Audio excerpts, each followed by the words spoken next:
Hey guys, welcome to part 3 of the 92 VR4 build. This is going to be mainly on wiring harness removal. It's funny, I've seen so many pictures of cars torn apart like this and all the wiring strewn everywhere, and it seems like, oh my god, how would you ever figure that out? But it's actually not as confusing as you might think. I think just because it's all disorganized makes it appear just confusing.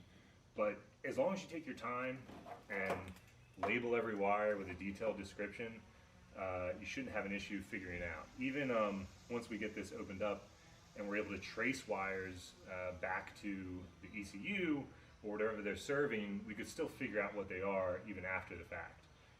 Even with a continuity tester, which I'll show you once we're kind of like bench testing this harness, you can determine kind of, what's going to what.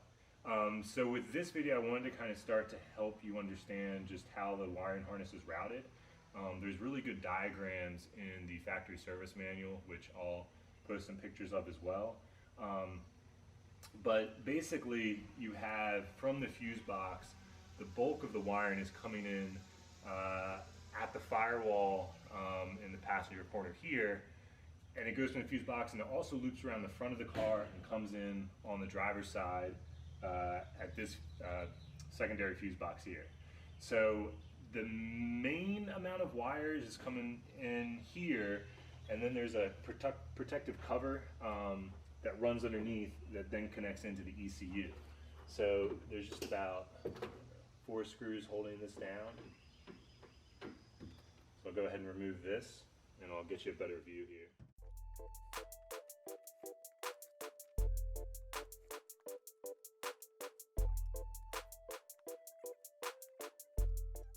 So with that undone,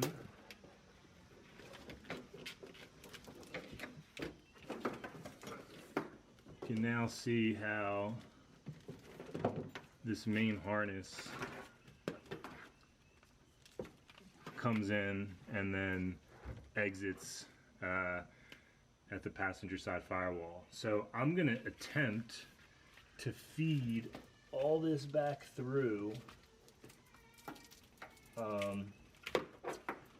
the firewall. Seems like there's like tape holding it too. But first thing, again, I'm going to show you like how to treat something like this. I'm going to throw these all in a baggie, label it, and then plastic wrap it around this, and I'll never be concerned about where this goes. So I'll do that real quick and show you.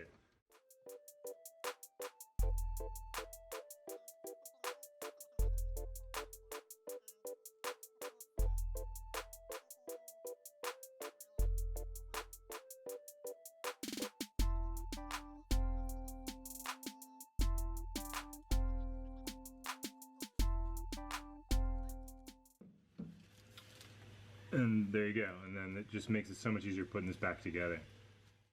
So you can just see it run up in here, and it's like, oh, I can see it now. There's like a metal tab, like, thing holding it. So I'm gonna get a pry bar, flathead screwdriver, pry that off. Yeah, I barely pried on it, it comes right off.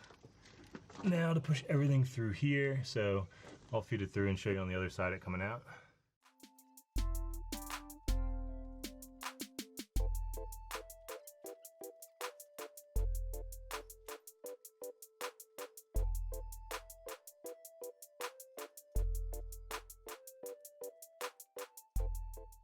But what's funny is that's all connected to the fuse box, and the fuse box is still looping back to the other side. So now I'm going to work on feeding everything back through on the driver's side. And once I've done that, I should be able to carry this all out of here. All right, let's flip around to the driver's side. Probably good to show too. So you're gonna have a harness that plugs into the door, and it has this little locking mechanism, but if you, I'm trying to remember, I think it was, yeah, it's gonna be like down, it's gonna be down flat. You gotta pull it back like this and then pull it out. It'll release little tabs. And then there's these rubber grommets you have to push back in and through, like so. So you're gonna push that back in and through the body of the car. All of this is gonna come out this way. But I've got a heck of a lot of stuff I have to connect on the inside. I love stuff like this when you take your car this far apart. Look at the number of fuses and curses that were uttered and dropped behind the carpet there.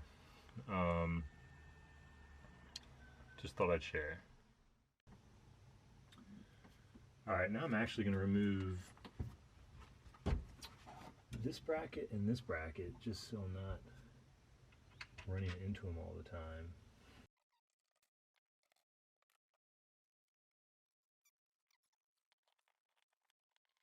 All right, and then actually the whole wiring harness is held up by bolts underneath.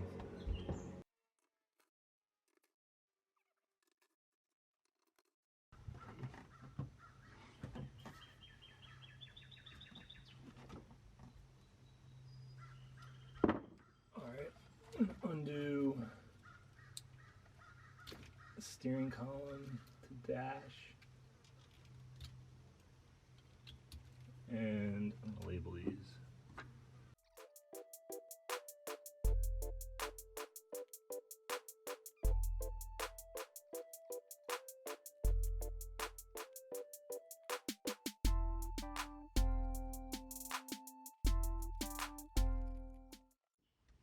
All right, because of the way this wiring harness runs up and over all the kind of bracketry for the steering column, I gotta take this down.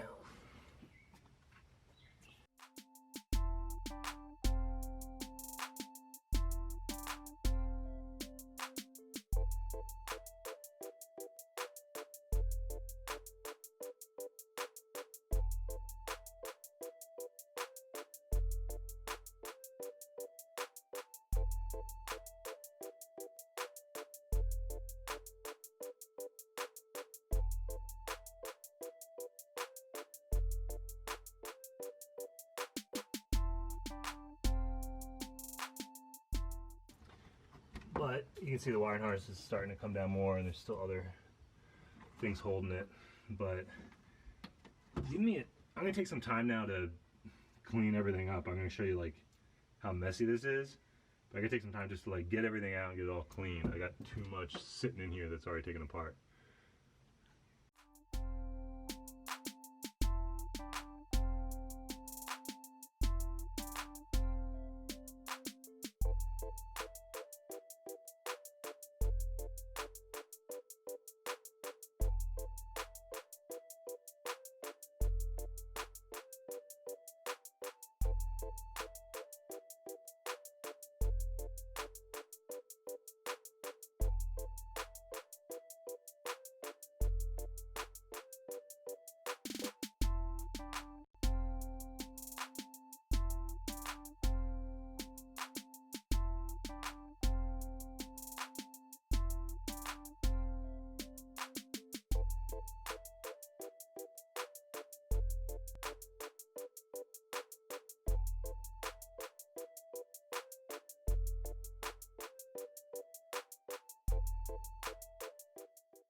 I was about to say, like, people talk about, like, oh, I'm going to strip the wiring harness because of weight reduction. I'm like, this weighs nothing.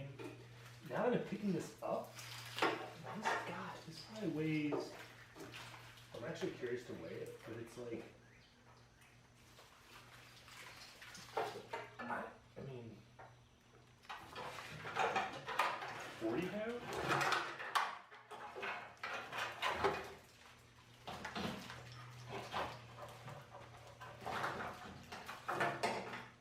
All right, so the wire harness kind of joined kind of back there, and then it loops along the sides of the car, comes back, hits all the tail lights, brake lights,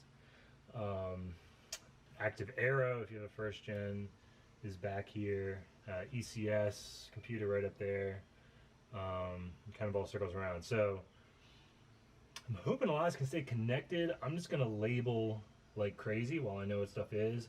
Start unplugging from the lights and things, but see how much I can keep together. But I'm gonna do a bunch of labeling. This is still a lot of work to pull the rest of this out, but I want it 100% out of the car for the ease of working on it.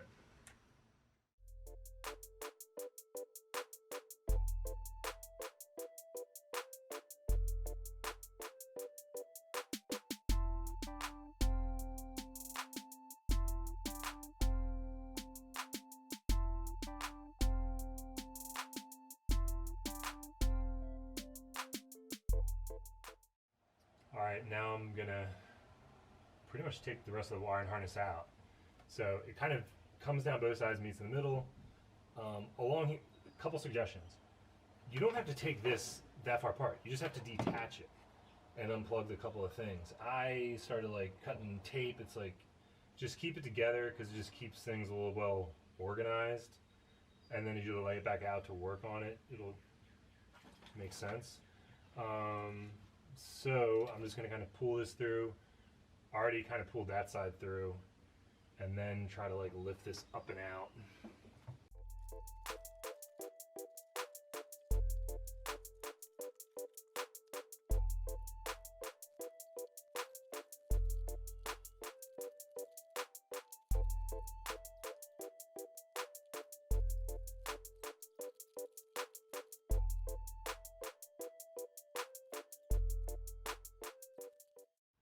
Check that out.